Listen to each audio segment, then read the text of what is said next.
Namangan viloyati adliya boshqarmasi hamda shahar, tuman adliya bo'limi xodimlariga o'zlari istiqomat qiladigan mahallalar biriktirilib, u yerdagi mavjud muammolarga ijobiy yechim topilmoqda. Hozirgi lavha Chortoq tumani yuridik xizmat ko'rsatish markazi faoliyati misolida tayyorlangan. O'zbekiston Respublikasi Prezidentining ma'muriy islohotlar doirasida adliya organlari va muassasalarining mas'uliyatini yanada oshirish hamda ixcham boshqaruv tizimini shakllantirish to'g'risidagi farmonida adliya organlariga bir qator vazifalar yuklangan edi. Ulardan biri fuqarolarning o'zini o'zi boshqarish organlarida mahalla huquqshunosi loyihasi amalga oshirilib, loyiha doirasida fuqarolarning o'zini o'zi boshqarish organlari raislarining huquqiy bilim va ko'nikmalarini uzluksiz oshirib borishga qaratilgan qisqa muddatli bepul o'quv kurslari tashkil etish hamda fuqarolarning mavjud muammolariga ijobiy yechim topish maqsadi mujassam. Namangan viloyati adliya boshqarmasining shahar, tuman adliya bo'limlari xodimlari farmonga muvofiq o'zlari istiqomat qiladigan mahallada aholining muammolarini hal etishga alohida e'tibor qaratmoqdalar. Jumladan Chortoq tumani yuridik xizmat ko'rsatish markazi boshlig'iga biriktirilgan Navbahor mahallasida haftaning har chorshanba kuni aholi bilan yuzma-yuz muloqot olib borilmoqda. Mahalla huquqshunosi loyihasi bo'yicha men mana shu Navbahor mahalla fuqarolar yig'iniga biriktirilganman. Meni asosiy olib boradigan ishlarim shu mahalla fuqarolarning yig'ini raislari 7 bilan uchrashib, mahalla hududidagi fuqarolarning huquqiy muammolari bilan o'rganib, ularni bartaraf etish choralarini ko'rib boramiz.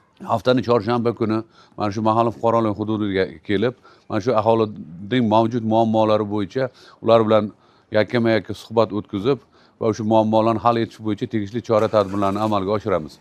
Hozirgi kunga qadar 2025-yil davomida 18 ta fuqaroning hal bo'lmayotgan muammolarini o'rganib chiqib, tegishli tartibda rasmiylashtirilib va ularning muammolarini hal etish choralarini ko'rdik. Chortoq tuman Navbahor mahalla fuqarolar yig'inida istiqomat qiluvchi Akramjon Abdullayev farzandining o'lim faktini belgilashda amaliy yordam so'rab mahallaning huquqshunosiga murojaat qildi. Adliya bo'limi tomonidan kerakli hujjatlar to'planib, o'lim faktini belgilash yuzasidan fuqarolik ishlari bo'yicha Yangiqo'rg'on tumanlararo sudiga da'vo ariza kiritildi va murojaat ijobiy hal etildi. Oila tarkibimda ozgina xatolik chiqib, adliya bo'limiga murojaat qildim. Bizga bir qator yo'l yo'riqlarni ko'rsatib, ijobiy hal bo'lishiga yordam berdilar. Hozirda mana muammomiz yo'q. Mana shu huquqshunos loyihasi juda katta yordam berdi.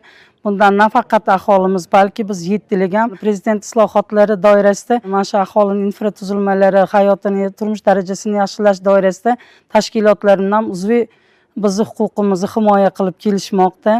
Ajrimlar, alimentlar, ortiqcha odamlar qo'shilib qolishi, oila xo'jalik daftariga vafot etganlar vaqtida hujjatga bee'tibor bo'lib, guvohnoma olinmagan o'shalarni fuqarolik sudiga yo'naltirib, oxirida o'sha adliyadan vafot guvohnomasi olishgacha jarayonda o'zlari bepul, beminnat xizmat ko'rsatib kelishmoqda.